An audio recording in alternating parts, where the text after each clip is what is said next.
চলমান পরিস্থিতিতে ১৯ জুলাই থেকে সারা দেশে বন্ধ ট্রেন চলাচল।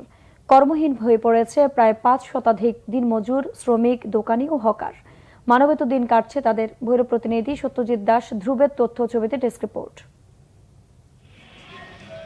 ট্রেন চলাচল বন্ধ থাকায় কোলাহল নেই ভৈরব রেল স্টেশনে।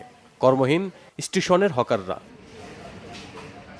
কোটা সংস্কারের দাবিতে শিক্ষার্থীদের আন্দোলনে ১৯ জুলাই থেকে বন্ধ হয়ে যায় ট্রেন চলাচল।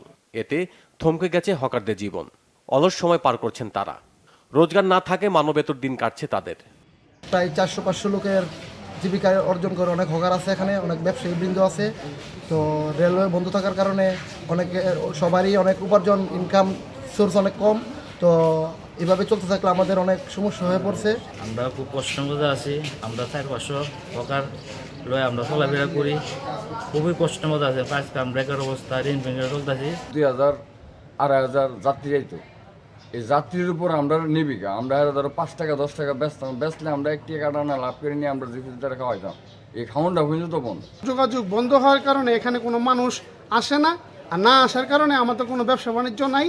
আমরা এখানে কোনো কর্ম করে খাইতে পারি না। 7-8টা শ্রমিক আছেন, শ্রমিকেরও রুজি নাই, নিজেরও রুজি নাই, পেটও ভাত নাই। কি কিছু বুঝলেন, আমরা যে অবস্থা করুন বেহালের মেঝে পুরো লইছি। স্টেশন মাস্টার জানিয়েছেন ধীরে ধীরে পরিস্থিতি স্বাভাবিক হচ্ছে। শিগগিরই চালু হতে পারে ট্রেন চলাচল।